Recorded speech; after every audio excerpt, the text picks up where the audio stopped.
วันนี้ก็จะเป็นวอล์กอีก1 วันของฝนวอล์กวันนี้นะคะมีแขกรับเชิญด้วยเป็นแขกรับเชิญดีไหมคือว่าฝนกับเขาคนนี้นัดกันจะไปคาเฟ่แมวก็เลยทำวอล์กมาให้ทุกคนได้ดูกันเลยดีกว่าค่ะก็ร้านวันนี้นะคะฝนอยู่ที่นี่เลย K10A Cat Cafe ขายจริงมาที่นี่บ่อยมากแล้วก็จะมีรูปโพลารอยด์ฝนพี่ซันนี่แล้วก็เพื่อนๆมากมายโชว์รูปให้ดูว่ามีรูปใครบ้างเฮียซันพี่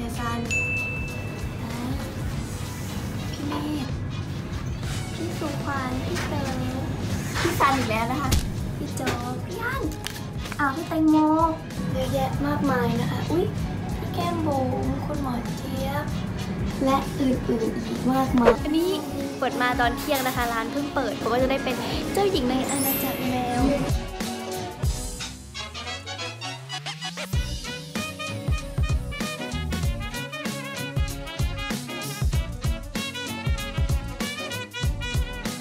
มีความสุขจังเลยเมื่อวานบอกพี่กอว่าฝนจะมาตอนเช้าเหรอให้เอาฉับมาด้วยเฮ็ดฉั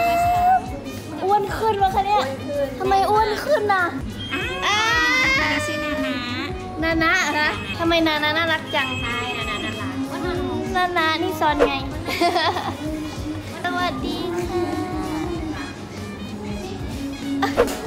หนูนั่งนี่ก็ได้จะได้อยู่กับน้องแมว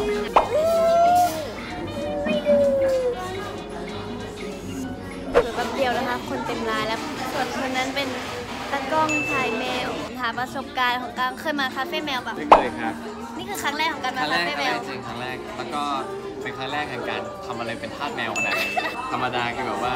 หมาตั้งแต่เด็กแต่ว่าต้องแต่ที่บ้านมีหมาไหมมีหมาก่อนหลายตัวแล้วก็เปลี่ยนเป็นแมวแต่หลังๆมีแต่ลูกแมวนะใช่สิหมาไม่ถ่ายวันนี้ก็พากั้งทัวร์คาเฟ่แมวนะคะกลับบ้านไปจะไปภูมิแพ้ไหมเนี่ยใช่นี่ไงเต็มตัวกลับบ้านไปแมวงอนแน่นอนอ่ะเสือน้อยก็น่าจะงอนแต่ไม่เป็นไรเดี๋ยวกลับไปแล้วรีบอาบน้ำเดี๋ยวพาทัวร์ต่อก็ได้มีได้ไหมครับน่าชมครับเป็นเด็กเลยอ่ะเขามองดิทำไมมองอย่างนั้นนะมันมองพี่เขาแล้วนะจะตื่นว่าเสียงเขย่าใช่ไหมเฮ้ยวันนี้ฮะเป็น freeze dry pet treat นี่น่ารักหยิบให้หนูกินหน่อยกินไหมกินเหรอ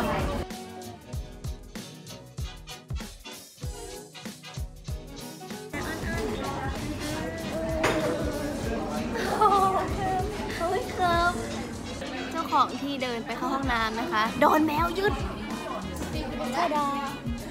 เล่นกล้องเขาอีกเราจะพากั้งทัวร์สู่ดินแดนแมวค่ะน้องๆนอนกันหมดเอ้ยเมียวเท่จังเลยครับเมียวหนูตัวจิ๋วตัวสั้นจังเลยครับมีตัวอยู่ครับมาตัวแรกเลยนะยืดเอาเขายืดลายหมีเสือเลยครับ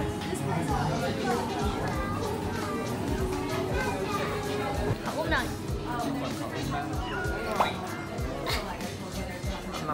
สวัสดีค่ะไข่กุ้งอันนี้ฝนมาหลายรอบแล้วถามกั้งว่าให้กั้งเลือกว่ากั้งชอบตัวไหนชอบเลยเหรอชอบเพราะว่าแย่งที่มีอะไรเหรอเจ้ามนุษย์